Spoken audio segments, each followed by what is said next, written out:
Staying in the NBA this afternoon, a superstar returned to action last night. The Warriors finally got back Steph Curry a few games later than expected, as he's recovering from a hand injury that's kept him out all season. 23 points, 7 rebounds, and 7 assists weren't quite enough as the Toronto Raptors pulled away and won 121 to 113. All Raptors starters scored in double digits and were led by Norman Powell, who put up 37 points on 13 to 20 shooting. The Raptors clinched a playoff berth, the second team to do so, while the Warriors remain ahead in the tanking race.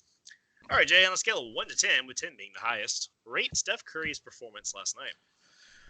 Steph Curry, first of all, it's absolutely great that Steph Curry is back and playing and healthy. Um, he's still must-see TV. He's one of the best players in basketball. We put him up there at top 5, I think, still. So it's great to have him back. And I look forward to seeing the Warriors completely healthy next season. I think that's good for the league with the brand of basketball they play. It's a beautiful thing to watch. Steph gets a 6 for last night. He gets a 6. 5 would be right in the middle, perfectly average. And there's some aspects of his game last night that were, they were lacking. But we got to take into account that he's missed about 58 games, and the left hand. That's something we got to look to. Your shot. We got questions about that. I think it's understandable that your shooting would be a little substandard in your first game back, and it was. He was clearly not himself with a shooting perspective. But one of the things I was looking at, because one of the reports that came out when you talk about the left hand, we was talking about nerve damage and talking about when he dribbled the basketball, like he was still like he would lose touch with the ball because of his hand. So that was one of the key things I was looking for last night. I didn't see any ill effects of that. I thought his handle looked fine. He only turned the ball over one time, so I believe it was one time. His decision making was sharp. His passing was excellent. I thought he did a great job of coming into the game and setting a tone of trying to get other guys involved. We look to superstar players at that from time to time. Get some other guys involved early, and then let the game come to you and get yours as the game progresses after you've established a rhythm for some of those guys.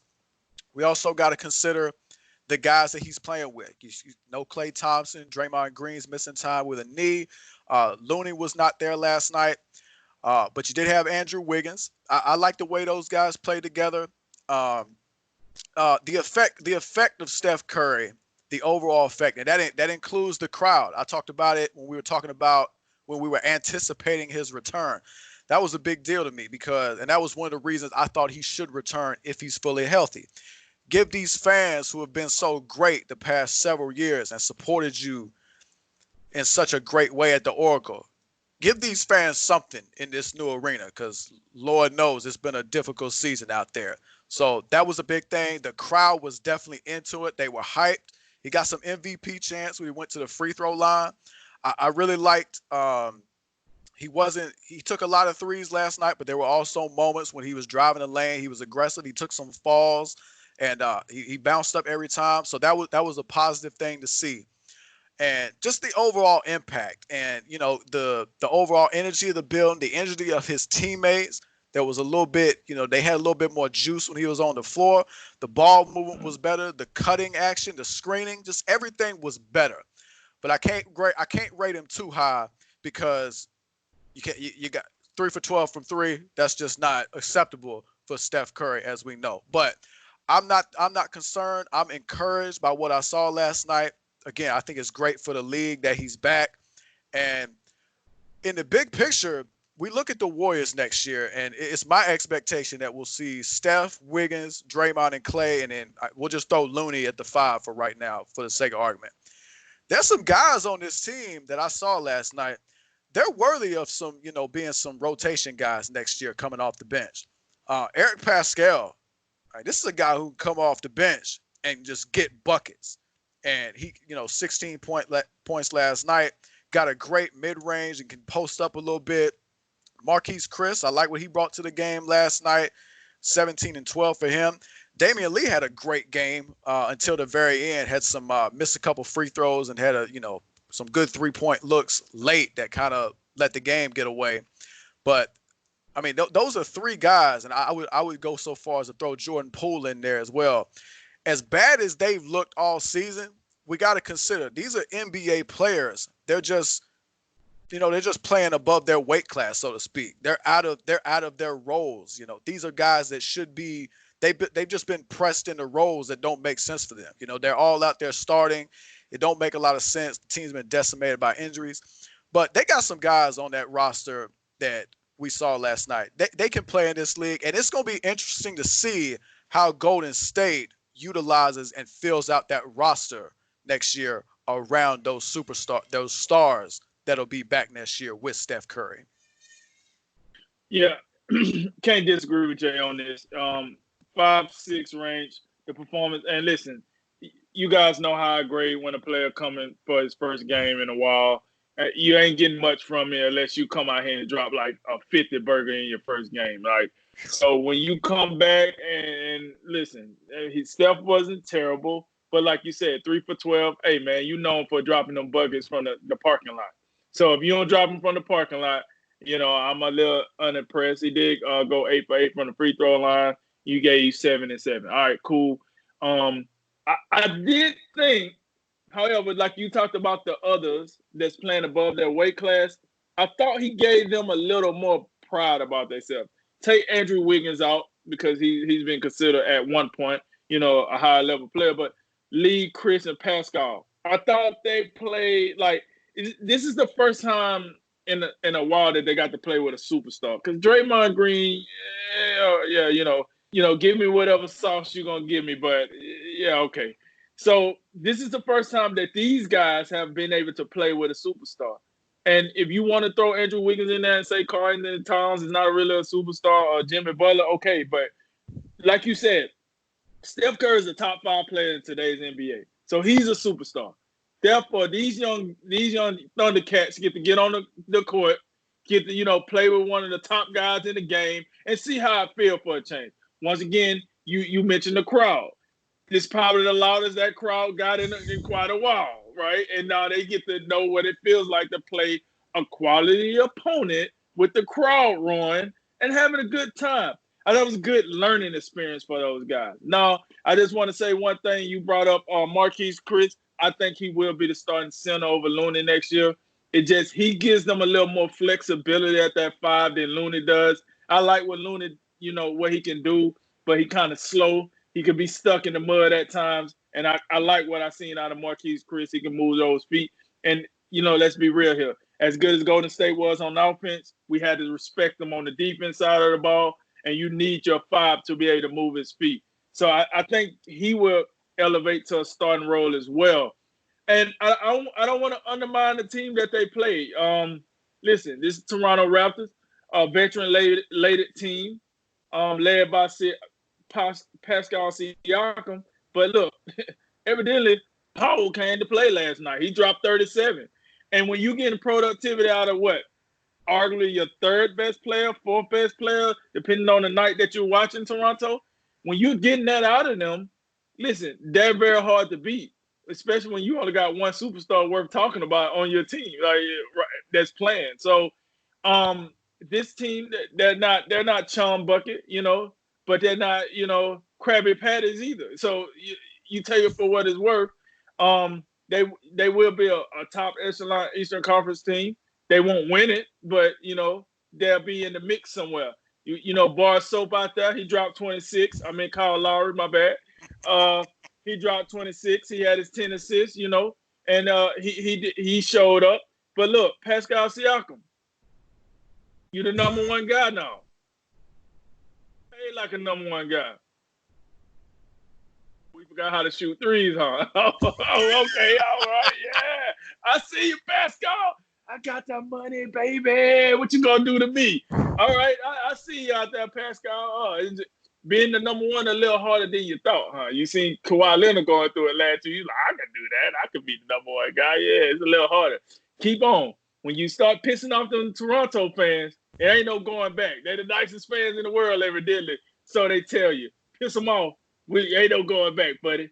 So listen, at the end of the day, Curry had a good performance. Gave him the 6. Good experience for his teammates. They just lost to the better team. It is what it is. Holla at your boy.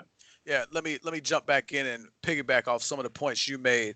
Defensively, that's one of the areas the Warriors probably need help the most because you get Clay back next year. That's gonna absolutely help your offense. Wiggins helps your offense, and some of those bench guys like Lee and Pascal, they can score the basketball. What they're gonna need, because you think about it, you lose Kevin Durant, and don't forget about Iguodala and Livingston. Those guys were quality defenders that with great versatility that made things different. The Warriors at times when they locked in, I mean, they were just as scary defensively as offensively. I mean, they could just do that. So that's going to be one of the keys for them moving forward. Because I like some of the offense that they can come at you with off the bench. It's going to be imperative that they get some guys that can replace some of that defensive versatility that they've lost this past season. That's going to be a key for them moving forward. And as far as the Raptors go, because I don't want to shortchange them at all, I mean, good Lord, Norman Powell was spectacular last night. I mean, they did not have an answer for him. He had 23 in the first half. He was making threes. He was getting to the lane. And he was only starting out of necessity because they were missing Fred VanVleet. So, I mean, I don't know where you throw him in at the pecking order, but he is averaging 16 points for you. And primarily, I mean, I think of him as a guy that comes off their bench. But, I mean, I've had great admiration and respect for him for a long time. I was of the mindset last season when VanVleet was having all types of struggles. I was like, why ain't Powell playing? Because I know he can come in there and give you some scoring points. So it's great to see him. That was a career high for him last night. And obviously the Raptors, after the Bucks, I mean, it's anybody's guess right now who the next best team is in the East. I think we like the Celtics at this point, but I mean, the Raptors are definitely still in that mix. Yeah, this as far as the outcome of the game goes, I'm not very surprised. I mean, we know the Raptors are a much better team as a whole. I mean, for the question's sake, I'd give Curry I'll give you a 6.5 just to be different. But yeah, I mean that's a nice line. I mean, first game back, 23.77. That's nice. It's nice to be Thanks for the back. 0.5, man. Yeah, but it got to be a little different. Yeah, hey, and also we got to take into account the minutes restriction. He was only going to play 24 to 28, and when he left the game with 9 minutes left in the fourth quarter, the Warriors, it was a tie game. And that's when he left the game, the Warriors, they broke down. They turned the ball like 4 or 5 times.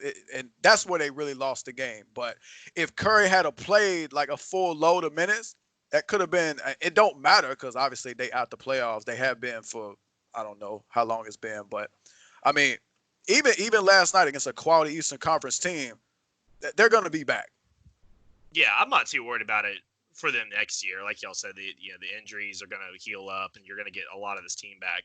And it's great to see Curry back right now. I mean, I think overall the game just isn't as good. I mean, it's so weird. Like this is a team that's been just an absolute fixture every season. And then all of a sudden it's like they just like literally fell off the face of the earth, and it's wild to see, but it's definitely good that he's back and getting back in the mix. And the fans get a little something. I mean, I'm not too sympathetic for him. They got like 9 championships in the last 4 years, but whatever. But when you look at this game, I think there's 2 guys in this game that y'all both hit on that I was going to go a little further with. The first one is Norman Powell for the Raptors. Last time we checked in on the Raptors, he didn't. I think he was injured.